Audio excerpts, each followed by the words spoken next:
당신도 느껴본 적이 있을 겁니다. 어떤 존재감 거의 속삭임 같은 기운 누군가 들어옵니다. 그리고 그 순간 당신 안에서 무언가가 깨어납니다. 단순한 관심이 아닙니다. 단순한 끌림도 아닙니다. 그것은 인식입니다. 마치 오래된 거울이 안에서 불을 밝히는 듯한 순간 윤근 이렇게 말했을 겁니다. 무의식이 말했다고. 그리고 무의식은 상징을 통해 말합니다. 무의식은 이메일을 보내지 않습니다. 이미지를 보냅니다. 사람을 보냅니다. 우리는 이것을 만남의 원형이라 부릅니다. 인류의 깊은 기억, 우리를 관통하는 패턴 삶을 스칠 때 마치 운명처럼 느껴지는 힘. 당신은 단순히 그 사람만 보는 것이 아닙니다. 그 사람이 불러내는 의미를 봅니다. 당신의 영혼이 들려주고 싶어 했던 이야기를 봅니다. 당신을 기다리던 한 장의 챕터를 봅니다. 그래서 그 충격은 불균형하게 크게 다가옵니다. 그 사람의 이력은 중요하지 않습니다. 직업, 주소, 별자리 거의 무의미합니다. 당신을 부르는 것은 이력서가 아니라 상징이기 때문입니다. 상징은 목소리를 가집니다. 향기를 가집니다. 살결을 가집니다. 시간을 가집니다. 정확한 순간에 찾아옵니다. 비록 그 순간이 틀린 때처럼 보여도. 그리고 당신은 느낍니다. 가슴에서 위장에서 호흡이 달라지는 리듬에서 멈추지 않는 생각 속에서 그것은 원형이 당신을 안으로 끌어당기는 순간 당신이 외면했던 대화로 당신이 덮어버린 상처로 당신이 이름 붙이지 못한 욕망으로 뻔때 숨을 고르세요. 부름에서 도망치지 마세요. 관찰하세요. 섬세하게, 정직하게. 그리고 끝까지 시선을 견딜 수 있는 용기로 스스로에게 물어보세요. 도대체 무엇이 나를 건드렸는가? 그 목소리였는가? 그 다정함이었는가? 그 강함이었는가? 그 그림자였는가? 상징은 가면을 고릅니다. 그리고 그 가면은 당신의 한 조각을 드러냅니다. 타인은 단순한 존재가 아닙니다. 동시에 하나의 문입니다. 그리고 문은 집이 아닙니다. 문은 지나가는 길입니다. 당신은 머물 수 없을지도 모릅니다. 애초에 머물러서는 안 되었을지도 모릅니다. 그러나 그 만남은 여전히 필요합니다. 왜냐하면 그것은 잘 되기 위해 온 것이 아니라 당신을 맞추기 위해 왔기 때문입니다. 만남의 원형은 그렇게 작동합니다. 당신을 표면에서 끌어내고 통제의 내러티브를 멈추게 하고 내가 모든 것을 결정한다는 논리를 해체하고 영혼의 논리를 내세웁니다. 나는 아직 보지 못한 것을 보아야 한다. 당신은 긴급함을 느낍니다. 그러나 영혼은 자기만의 시간에 움직입니다. 당신의 시계에 맞추지 않습니다. 달력에도 맞추지 않습니다. 당신이 노트에 쓴 계획에도 맞추지 않습니다. 그러니 불안을 축복하세요. 그것은 나침반입니다. 어지러움을 감사히 여기세요. 그것은 올바른 시면을 가리킵니다. 의심을 받아들이세요. 그것은 의식의 공간을 엽니다. 여기 단순한 규칙이 있습니다. 만남이 당신을 안으로 이끈다면 귀 기울이세요. 밖으로만 밀어낸다면 조심하세요. 그 차이는 미묘하지만 몸은 알고 있습니다. 호흡이 말해줍니다. 침묵이 확인해줍니다. 이것은 소유의 문제가 아닙니다. 우주를 설득하는 문제도 아닙니다. 상징을 해독하는 문제입니다. 그가 불을 켠 것을 번역하는 문제입니다. 그리고 이렇게 물어보는 것. 내 안에서 무엇이 이 사람을 불렀는가? 어쩌면 그것은 당신의 다정함에 대한 갈망일 수 있습니다. 어쩌면 당신의 한계를 향한 허기였을 수 있습니다. 찾지 못했던 용기였을 수 있습니다. 부정했던 그림자였을 수 있습니다. 만남은 이름을 붙입니다. 그리고 이름 붙임은 새로운 탄생입니다. 이름을 얻은 것은 길을 얻습니다. 길을 얻은 것은 더 이상 당신을 지배하지 않습니다. 지금은 이것으로 충분합니다. 인정하는 것. 이것이 단순한 화학작용이 아님을 단순한 외로움이 아님을 단순한 우연이 아님을 이것은 영혼의 언어임을 누군가를 통해 크게 말하고 있음을 질문을 허용하세요. 서두름을 거두세요. 가장자리를 느끼세요. 투사를 거두어 드리세요. 그리고 단순한 진리를 간직하세요. 우주는 빈자리를 채우기 위해 사람을 밀어넣지 않습니다. 온전함을 드러내기 위해 거울을 가까이 보냅니다. 거울이 도착하면 보세요. 아플 때는 숨을 고르세요. 혼란스러울 때는 글을 쓰세요. 고요해질 때는 감사하세요. 왜냐하면 원형이 당신을 찾았으니까요. 그리고 찾음은 곧 치유의 시작이기 때문입니다. 다음 단계에서 우리는 투사를 더 깊이 탐구할 것입니다. 아니마, 아니무스 또 인식의 두 열쇠, 그리고 왜 그것들이 당신으로 하여금 나는 원래부터 이 사람을 알고 있었다고 맹세하게 만드는지, 비록 그 사람을 어제 처음 보았다 할지라도 남자는 자신의 아니마를 투사합니다. 여자는 자신의 아니무스를 투사합니다. 이것이 바로 영혼의 신비가 작동하는 방식, 숨겨져 있던 것이 드러나는 방식입니다. 남자가 한 여자를 만나 설명할 수 없을 만큼 사로잡히는 것은 단순히 그녀를 보는 것이 아닙니다. 그의 아니마가 그녀를 통해 말하고 있는 것입니다. 그가 잊어버린 자신의 감수성, 그의 직관, 그의 다정함, 그의 내적 시, 그것이 목소리와 형상을 입고 눈앞에 나타나는 것입니다. 같은 방식으로 여자가 한 남자에게 사로잡혀 운명이 자신을 강하게 끌어당기는 듯 느낄 때 그것은 단순히 그 남자가 불러일으킨 전율이 아닙니다. 그것은 아니무스입니다. 그녀의 숨겨진 용기, 그녀의 단단함, 그녀의 이성과 방향성, 그 모든 것이 그 눈빛에 투사되어 우주를 품은 듯 다가옵니다. 그래서 이런 만남에서는 시간이 왜곡됩니다. 방금 만난 사람을 바라보면서 이미 여러 생을 함께 걸어온 듯 느낍니다. 이것이 바로 인식의 충격입니다. 상대방을 인식하는 것이 아니라 타인을 통해 자신을 인식하는 것. 당신은 영혼의 짝을 만났다고 믿습니다. 그러나 사실은 자신의 영혼의 일부를 만난 것입니다. 숨겨져 있던, 잠들어 있던 한 부분, 그 거울을 통해 깨어나기를 기다리던 부분. 그래서 혼동이 찾아옵니다. 목적은 함께하는 것이라 믿습니다. 인생 전체가 오직 이 순간을 위해 준비된 것이라 믿습니다. 이 사람이 없으면 아무 의미도 없다고 믿습니다. 그러나 무의식은 다른 논리로 작동합니다.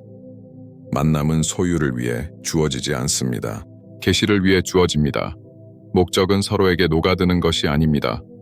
타인을 통해 자신을 보는 것입니다.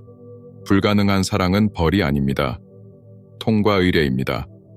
아직 인식하지 못한 자신을 통합하라는 부름입니다. 이 만남은 포털을 엽니다. 숨겨진 취약성을 드러내고 억눌린 욕망을 보여주고 태고적 두려움을 노출시키고 당신 혼자서는 결코 보지 못했을 길을 가리킵니다.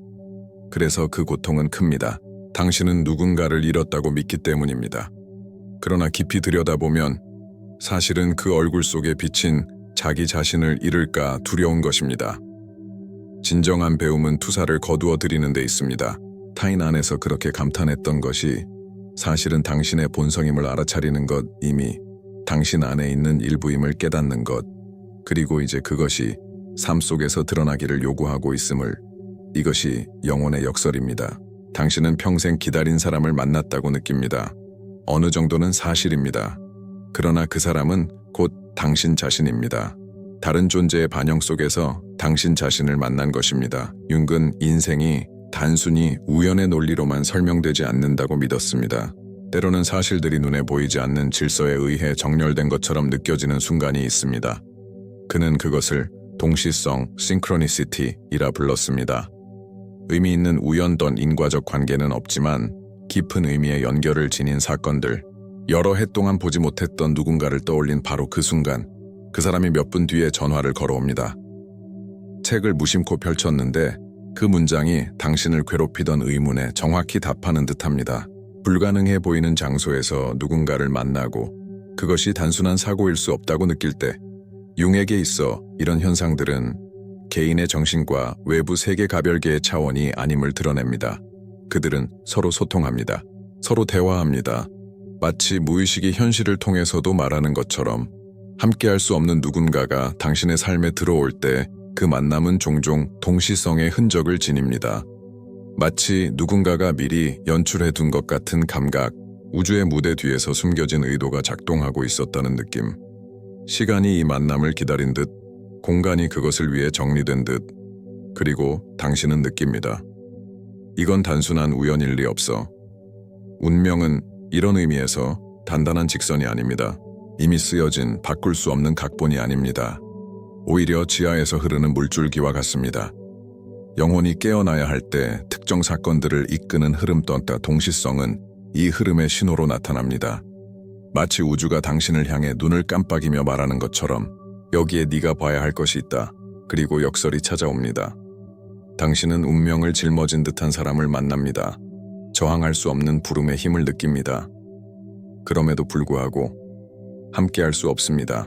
이성은 반발합니다. 왜 우주는 나에게 보여주고 정작 살게 하지는 않는가? 그러나 정신은 다른 대답을 갖고 있습니다. 목적은 소유가 아니라 각성입니다. 동시성은 편리함을 신경 쓰지 않습니다. 즉각적인 만족을 위해 존재하지 않습니다. 그것은 영혼의 전체성을 위해 존재합니다. 윤기, 개성화 과정이라 부른 것을 위해 이 과정은 우리가 온전해지는 길, 그리고 그 길에서 우리를 가장 깊이 움직이는 것은 통제할 수 없는 것, 소나기에서 벗어나는 것, 아프면서 동시에 빛을 주는 것, 거의 마법 같은 우연으로 물든 불가능한 만남은 살아있는 오라클처럼 작동합니다. 보이지 않는 질서가 존재함을 드러내며 보이지 않는 것도 삶을 지배함을 알리며 영혼이 이성의 선로만 걷는 것이 아니라 상징의 미로를 따라간다는 것을 보여줍니다. 이런 의미 있는 우연들은 또 다른 역할도 합니다. 바로 당신이 길 위에 있다는 확인. 한 만남을 둘러싼 의미가 폭발할 때 삶 전체가 말하는 듯합니다. 여기에 무언가 본질적인 것이 있다. 그리고 실제로 있습니다. 당신이 바라는 로맨스가 아니라 당신이 필요로 하는 배움던 운명은 이 사람을 보상으로 두지 않습니다. 벌로 두지도 않습니다. 열쇠로 둡니다.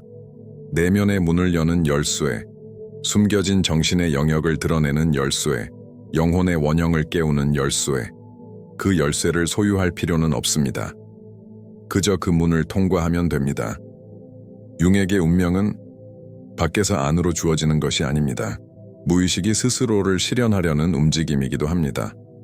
외부의 삶과 내부의 삶이 한 지점에서 만나는 것, 그리고 그 지점이 바로 당신을 변형시키는 만남입니다. 그래서 모든 것이 너무도 불가능해 보일 때, 우연히 집요하게 반복될 때, 한 사람을 중심으로 수많은 신호가 쌓일 때, 그것은 우주가 당신에게 말을 걸고 있다는 동시성의 선언입니다. 그 만남은 그 사람에게 집착하라는 부름이 아닙니다.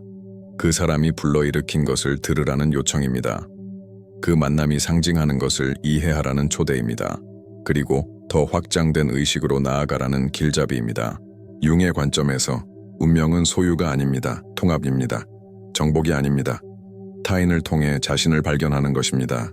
그래서 그 불가능한 사랑은 삶의 오류가 아닙니다. 삶의 메시지입니다. 무의식이 보내는 비밀 편지던 상징과 우연, 정밀하게 짜인 듯한 만남으로 쓰여진 편지. 진정한 지혜는 그것과 싸우는 것이 아닙니다. 그 편지를 읽는 것입니다. 운명이 상징의 언어로 말한다는 것을 받아들이는 것, 그리고 모든 동시성이 자신을 더 깊이 들여다보라는 조용한 초대임을 아는 것입니다. 고통에는 기능이 있습니다. 그것은 파괴가 아닙니다. 드러냄입니다. 우주가 당신 삶에 가질 수 없는 누군가를 두었을 때 그 충격은 상처를 엽니다. 영혼 속에 균열을 만듭니다. 그리고 바로 그 틈을 통해 무의식이 들어옵니다. 윤근 말했습니다. 상처는 포털이라고 빛이 들어올 수 있는 문이라고. 그 빛은 위로의 빛이 아닙니다. 숨겨져 있던 것을 드러내는 빛, 보고 싶지 않았던 것을 비추는 빛. 불가능성은 고통스럽습니다. 왜냐하면 그것은 맞서 싸우기 때문입니다. 자아가 모든 것을 통제할 수 없음을 보여주기 때문입니다. 당신은 원하고 꿈꾸고 간청할 수 있습니다. 그러나 운명은 다른 방식으로 응답합니다. 그리고 그 거절 속에서 당신은 자신의 연약함을 발견합니다. 결핍은 가르칩니다. 한계는 훈련시킵니다. 자아가 패배라 부르는 것을 영혼은 시작으로 인식합니다. 타인을 가질 수 없다는 사실은 당신을 안으로 시선을 돌리게 합니다. 질문이 바뀝니다. 왜 나는 이 사람을 가질 수 없는가? 에서 이 부재가 나에게 무엇을 보여주려 하는가? 로 여기서 고통은 촉매로 변합니다. 당신을 투사를 거두도록 강제합니다. 타인 안에만 있는 것처럼 보였던 그것을 이제 당신 안에서 찾아야 합니다. 그가 일가은 감수성 그녀가 발산한 힘. 타인의 존재 속에서만 느꼈던 용기. 그 모든 것은 이미 당신의 것이었습니다. 언제나 당신의 것이었습니다. 이제 그것이 당신 안에서 태어나기를 요구할 뿐입니다. 고통은 또한 애도를 가르칩니다. 결코 완전히 존재하지 않았던 것에 대한 애도, 오직 당신의 상상 속에만 살던 이야기의 애도던 이 애도는 역설적입니다. 왜냐하면 당신은 실제로 가진 것을 잃은 것이 아니라 원하던 것을 잃었기 때문입니다. 그럼에도 영혼은 그것을 진짜 죽음처럼 슬퍼합니다. 그러나 이 애도는 정화적입니다. 환상을 녹이고 떤간 이상화를 찍고 내적 공간을 청소하여 새로운 것이 태어날 수 있게 합니다. 남겨진 빈자리는 견디기 어렵습니다. 그러나 동시에 비옥합니다. 왜냐하면 빈 공간은 모든 탄생의 요람이기 때문입니다. 타인의 부재 속에서 자신을 새롭게 창조할 가능성이 태어납니다. 응답이 없는 침묵 속에서 새로운 의미를 만들 기회가 자랍니다. 고통 속에서 영혼은 스스로를 재조직하는 법을 배웁니다. 바로 이것이 불가능한 만남이 강력한 이유입니다. 그것은 당신을 분산시키지 않습니다. 그것은 당신을 강제로 변형시킵니다. 고통은 침묵의 스승입니다. 쾌락이 우리를 흔들며 달래줄 때 고통은 우리를 깨웁니다. 가면을 벗기고 겉모습을 베어내고 깊은 곳으로의 잠수를 강요합니다. 그리고 그 잠수 속에서 당신은 자신을 발견합니다. 몰랐던 힘을 발견하고 오래전부터 치유를 원하던 상처를 발견하고 불가능한 사랑이 사실은 부름이었음을 발견합니다. 다시 태어나라는 부름 떤 부재만큼 우리를 변화시키는 것은 없습니다. 불가능만큼 우리를 빚는 것은 없습니다. 왜냐하면 고통은 단순한 고난이 아니기 때문입니다. 그것은 연금술입니다. 불태우는 불이지만 동시에 정화하는 불입니다. 윤근 우리에게 상기시킵니다. 고통을 피하는 것이 아니라 그것을 듣는 것이라고, 그것이 무엇을 가르치려 하는지 묻는 것이라고, 그것이 제 역할을 하도록 허용하는 것이라고. 밖에서 이루어지지 못한 만남은 내부에서 이루어집니다. 외부 세계에서 살 수 없었던 것은 내부 세계에서의 입문이 됩니다. 결국 고통은 적이 아니라 동맹임을 드러냅니다. 길을 연 것도 빛을 켠 것도 타인이 없어도 당신 안에서 우주가 태어날 수 있음을 보여준 것도 바로 고통이었기 때문입니다. 욕망은 언제나 소유를 요구합니다. 그러나 무의식은 그렇지 않습니다. 무의식은 변화를 요구합니다. 누군가가 당신의 삶에 나타나 압도적인 힘을 일깨울 때 자아의 즉각적인 충동은 그것을 붙잡는 것입니다. 내 것이라 부르고 싶고 그 만남을 관계라는 틀에 넣고 싶어 합니다. 그러나 만남은 언제나 그 목적을 주지 않습니다. 많은 경우 그것은 단순히 통과로 찾아옵니다. 그리고 통과를 영구로 만들려 할 때 고통과 좌절, 원망이 생깁니다. 융은 우리에게 말했습니다. 정신은 소유의 논리로 작동하지 않는다고, 정신은 상징의 논리로 작동한다고, 그리고 상징은 결코 소유되기 위해 나타나지 않습니다. 그것은 이해되기 위해 나타납니다. 그래서 수많은 강렬한 만남이 결합으로 이어지지 않는 것입니다. 실패했기 때문이 아니라 이미 역할을 다했기 때문입니다. 그 만남은 문을 열었고 빛을 밝혔고 껏보아야 했던 것을 드러냈습니다. 불가능한 사랑은 종종 스승으로 다가옵니다. 부재를 통해 가르치는 스승, 또 머물지 않지만 흔적을 남기는 스승, 동반자로 머무르지 않지만 거울로서 나타나는 스승, 그리고 거울은 끌어안기 위한 것이 아닙니다. 바라보기 위한 것입니다. 영혼의 얼굴 속에 숨어있던 것을 비추기 위한 것입니다. 우리가 배움을 소유로 바꾸려 할 때 교훈을 잃습니다. 타인을 상징으로 받아들일 때 의식을 얻습니다. 그리고 그 의식은 우리를 해방시킵니다. 바깥에 누군가가 내 안에 빈자리를 채울 수 있다는 환상으로부터 우주는 불가능한 누군가를 당신의 길에 둘 때 말하고 있습니다. 보라, 여기 너 안에서 태어나기를 바라는 부분이 있다. 타인은 촉매제가 됩니다. 그의 존재는 당신의 상처를 건드리고 당신의 그림자를 드러내고 당신의 취약함을 보여줍니다. 그러나 동시에 고통은 당신의 힘을 가리킵니다. 당신이 얼마나 깊이 느낄 수 있는지, 얼마나 잠들어 있던 잠재력이 깨어나는지, 얼마나 깊이 있는 삶을 살 수 있는지 보여줍니다. 이것은 소유의 문제가 아닙니다. 배움의 문제입니다. 소유하지 않고 사랑하는 법을 배우는 것, 지배하지 않고 존경하는 법을 배우는 것, 잃지 않고 놓아주는 법을 배우는 것. 이 배움은 어렵습니다. 왜냐하면 집착의 본능에 역행하기 때문입니다. 그러나 동시에 그것은 해방입니다. 왜냐하면 사랑을 소유 이상의 것으로 바꾸기 때문입니다. 영혼의 움직임으로 바꾸기 때문입니다. 어떤 상처는 부재와 싸우는 것을 멈출 때만 아물 수 있습니다.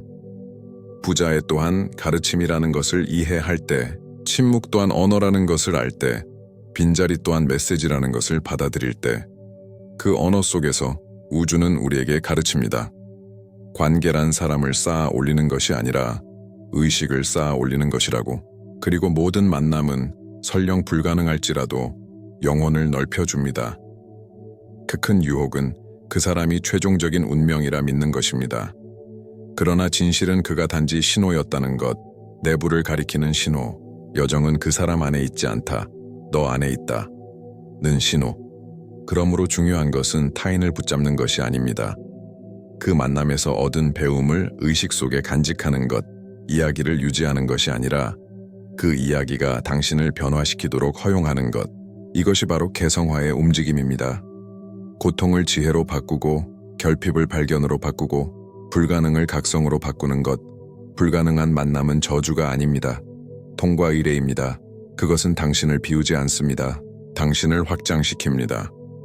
그리고 이 모든 것의 비밀은 단순합니다. 누군가를 사랑한다는 것은 그를 소유한다는 뜻이 아닙니다. 그의 존재가 당신 안에서 잠들어 있던 것을 깨우도록 허용하는 것입니다. 그것이 진정한 선물, 진정한 의미, 진정한 운명입니다. 우주는 그 사람을 당신이 갖도록 보낸 것이 아닙니다. 당신이 당신 자신을 갖도록 보낸 것입니다. 온전하게, 깊게 변화된 존재로 만남은 끝날 수 있습니다. 그 존재는 사라질 수 있습니다. 그 인연은 외부 세계에서 실현되지 않을 수도 있습니다. 그러나 항상 남는 것이 있습니다. 남는 것은 그 사람이 아닙니다. 남는 것은 영향입니다. 당신의 영혼에 남겨진 반영 떡 무의식 속에 불의 인장처럼 새겨진 흔적 융의 시각에서 무의미한 만남은 없습니다. 우리의 길을 스치는 모든 사람은 심리적 기능을 지닙니다. 어떤 이는 머물기 위해 오고 어떤 이는 단지 건드리고 떠나기 위해 옵니다. 그러나 모두가 역할을 합니다. 모두가 보이지 않는 톱니바퀴를 움직입니다. 모두가 영혼의 직물 위에 흔적을 남깁니다. 불가능한 사랑은 상징으로 남습니다. 그것은 더 이상 타인의 존재 속에 살지 않습니다. 그러나 변화를 일으키는 기억 속에 살아있고 아직 메아리치는 침묵 속에 살아있으며 끊임없이 울리는 질문 속에 살아있습니다. 무의식은 이렇게 작동합니다. 외부의 지속을 필요로 하지 않습니다. 내부의 과정만 있으면 충분합니다. 단 한 번의 시선, 단 한순간, 단 한 번에 불가능해 보이는 우연이면 정신 전체가 움직이기 시작하기에 타인이 떠난 후에 남는 것은 해독의 과제입니다. 왜 그것이 일어났는지 해독하는 것, 당신 안에서 무엇이 깨어났는지 해독하는 것, 당신 영혼의 어떤 부분이 태어나기를 불렸는지 해독하는 것도 이것이 만남의 진정한 유산입니다. 밖에서 쓰였을 수도 있었던 이야기가 아니라 안에서 새롭게 쓰이기 시작하는 이야기 많은 순간 당신은 묻습니다. 함께하지 못했다면 이 모든 것의 의미는 무엇이었을까? 융의 대답은 분명합니다. 그 의미는 결코 함께 있음에 있지 않았습니다. 그 의미는 거울에 있었습니다. 각성에 있었습니다. 그 만남이 불러일으킨 의식의 확장에 있었습니다. 따라서 남는 것은 변형입니다. 고통은 시간이 지나며 희미해질 수 있습니다. 얼굴은 먼 기억으로 사라질 수 있습니다. 그러나 당신 안에서 일어난 변화는 사라지지 않습니다. 당신은 더 이상 예전의 자신이 아닙니다. 존재하는 줄 몰랐던 강렬함을 경험했고 닿을 수 없을 것 같던 깊이를 만졌으며 원하던 것이 없더라도 계속 걸어갈 힘을 안에서 발견했습니다. 이것이 심리적 성숙입니다. 이것이 움직이는 개성화입니다. 이 만남에는 흥미로운 점이 있습니다. 사람을 붙잡으려 하면 할수록 배움은 멀어집니다. 놓아줄수록 배움은 꽃을 피웁니다. 왜냐하면 남아야 할 것은 이미 남았기 때문입니다. 몸이 아니었습니다. 상징이었습니다. 이야기가 아니었습니다. 변형이었습니다. 불가능한 만남 이후에 남는 것은 더 자각한 영혼, 더 무의식과 연결된 존재, 더 삶의 신비에 열려있는 마음, 어쩌면 이것이 가장 큰 선물일 것입니다. 타인을 갖는 것이 아니라 자기 자신을 갖는 것, 또 로맨스를 사는 것이 아니라 각성을 사는 것. 그는 떠났습니다. 그러나 열쇠를 남겼습니다. 그리고 그 열쇠로 당신은 혼자서는 절대 열지 못했을 문을 열었습니다. 끝에 남는 것은 결핍이 아닙니다. 확장입니다. 이제 당신의 것이 된 새로운 내적, 영토 불가능한 사랑조차 영혼의 도구임을 확인하는 확신 또 당신을 더 온전함으로 이끄는 길. 삶은 단순히 살아남는 것에 그치지 않습니다. 삶은 더 깊은 것을 요구합니다. 삶은 우리가 진정한 자신이 되기를 요구합니다. 융은 이 과정을 개성화라 불렀습니다. 영혼의 모든 부분을 통합하는 길. 돈, 의식과 무의식, 빛과 그림자, 여성과 남성, 덕, 우리가 되었던 것, 부정했던 것, 여전히 될 수 있는 모든 어떤 불가능한 만남은 이 길의 일부입니다. 그것은 우연히 나타난 것이 아닙니다. 사고가 아닙니다. 소환입니다. 무의식이 당신을 온전함으로 밀어넣는 부름. 그 사람은 동반자가 되기 위해 온 것이 아닙니다. 입문을 위해 온 것입니다. 고대의 의식도 성스러운 불도 없이 불은 내면에 있습니다.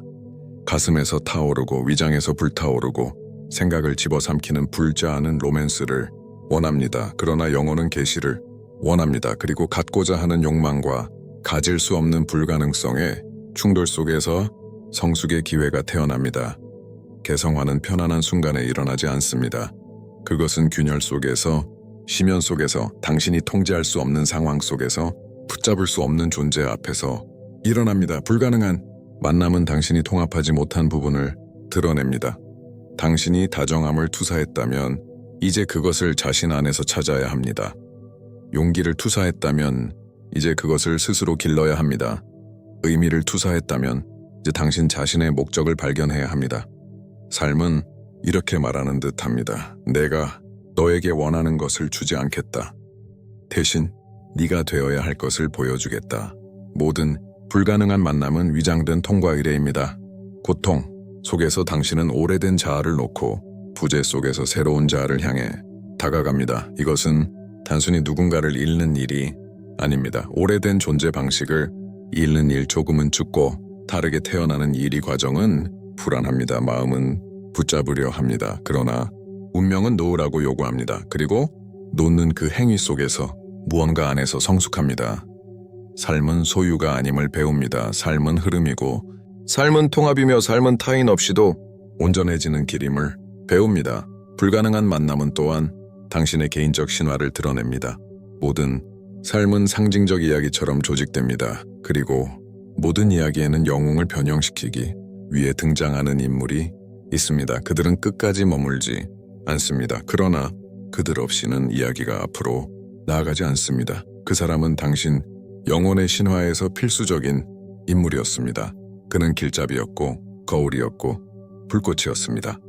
그리고 떠남으로써 여정을 계속할 의무를 당신에게 남겼습니다. 개성화란 바로 이것입니다. 욕망을 의식으로 바꾸는 것, 열정을 지혜로 바꾸는 것, 갖지 못한 고통을 존재의 힘으로 바꾸는 것. 불가능한 만남은 당신에게서 아무것도 빼앗지 않습니다. 오히려 돌려줍니다. 잊힌 부분을 돌려주고 부정된 감수성을 돌려주고 숨겨진 힘을 돌려주며 당신을 다시 당신 자신에게 돌려줍니다. 그리고 결국 개성화는 감사함을 요구합니다. 고통에 대한 감사가 아니라 배움에 대한 감사, 부재에 대한 감사가 아니라 각성에 대한 감사. 나타이는 실수가 아니었습니다. 메시지였습니다.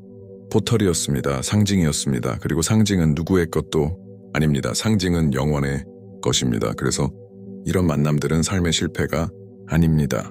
영혼의 불가피한 장입니다. 자아를 찢지만 의식을 확장시키는 시험, 또 운명의 퍼즐 조각, 정확히 맞는 자리에 놓인 조각. 이렇게 불가능한 사랑은 개성화 과정의 일부임이 드러납니다. 그리고 개성화는 당신이 살아있는 이유입니다. 누군가를 얻기 위해서가 아니라, 자신을 얻기 위해서, 너 타인을 붙잡기 위해서가 아니라 영혼을 자유롭게 하기 위해서. 불가능성의 침묵 속에서 당신은 자신이 온전함을 발견합니다. 그리고 결국 깨닫습니다. 그 만남이 실패한 것이 아니었음을, 그 만남이 정확히 자신의 역할을 다했음을, 당신을 늘 찾고 있던 모습으로 한 걸음 더 밀어주었음을. 마지막의 질문은 여전히 남습니다. 왜 우주는 우리가 함께할 수 없는 사람을 우리 삶에 두는가? 그 답은 논리에 있지 않습니다. 그 답은 신비 속에 있습니다. 무의식 속에 있습니다. 말로 쓰이지 않고 상징으로 쓰여지는 운명 속에 있습니다. 이 만남들은 벌이 아닙니다. 아이러니도 아닙니다. 그것은 언어입니다. 영혼의 언어, 내적 진실을 드러내기 위해 얼굴과 존재를 선택하는 언어. 불가능한 누군가가 당신의 삶에 들어올 때 그는 거울을 가지고 옵니다. 그리고 그 거울 속에서 당신은 단순히 타인을 보는 것이 아니라 잊혀진 자신의 조각들을 보게 됩니다. 남자는 자신의 아니마를 보고 여자는 자신의 아니무스를 봅니다. 그리고 그 인식의 충격은 너무도 강렬하여 마치 전생의 사랑처럼 느껴집니다. 그러나 사실 그것은 마침내 형상을 찾은 자기 자신에 대한 사랑입니다. 이 만남은 동시성으로 둘러싸입니다. 불가능한 우연과 기이한 징후들 던 마치 온 우주가 눈을 깜빡이며 주목하라고 말하는 듯합니다. 그리고 주목하는 순간 우연은 결코 우연이 아니었음을 압니다. 숨겨진 의도가 있었고 조용한 부름이 있었습니다. 불가능은 고통을 낳습니다. 그러나 그 고통은 벌이 아닙니다. 통과 의례입니다. 불태우지만 정화하는 연금술적 불부자의 속에서 당신은 안을 바라보는 법을 배우고 결핍 속에서 자신의 힘을 발견하며 상실 속에서 자신을 만납니다. 자아는 소유를 원합니다. 그러나 영혼은 배움을 원합니다. 누군가를 붙잡는 것이 아니라 그 사람이 당신 안에 잠든 것을 깨우도록 허용하는 것. 타인은 머물기 위해 온 것이 아닙니다. 열기 위해 온 것입니다. 오래된 상처를 열고 숨겨진 길을 열고 의식의 포털을 여는 것. 그리고 삶은 계속됩니다. 얼굴은 멀리 기억 속으로 희미해지고 이야기는 시간 속에 흩어지지만 무언가는 남습니다. 변화가 남습니다. 확장된 의식이 남습니다. 불가능조차 가르침이 된다는 확신이 남습니다. 융은 이것을 개성화라 불렀습니다. 온전해지는 과정 덧 대립을 화해시키는 길 덧 그림자와 빛을 남성과 여성을 욕망과 한계를 통합하는 길. 불가능한 만남은 이 여정의 일부입니다. 우연이 아니라 필연적인 한 단계. 재단 없는 통과 의례. 그 재단은 바로 당신의 가슴 덕과 부재의 침묵 속에서 당신은 깨닫습니다. 아무것도 잃지 않았음을 오히려 더 많이 얻었음을 더 시야를 얻고 깊이를 얻고 자신을 얻었음을. 왜 우주는 함께할 수 없는 사람을 우리 삶에 두는 걸까요? 그것은 함께하기 위함이 아닙니다. 각성하기 위함입니다. 삶이란 사람을 모으는 것이 아니라 온전한 존재가 되는 것임을 상기시키기 위함입니다. 타인은 좌절된 운명이 아니었습니다. 완성된 운명이었습니다. 그리고 그가 남긴 흔적은 증거입니다. 불가능한 만남은 실패가 아니었습니다. 그것은 숨겨진 역할을 완수했습니다. 당신을 다시 당신 자신에게로 데려오는 것. 그리고 끝에 남는 것은 이것입니다. 소유가 아니라 배움 덧 사람이 아니라 편형 덧 외부의 이야기가 아니라 내부에서 다시 태어난 영혼의 메시지가 당신에게 울림을 주었다면 좋아요를 눌러주시고 구독해주세요. 그래야 우리가 함께 이 자기인식의 여정을 계속 걸어갈 수 있습니다.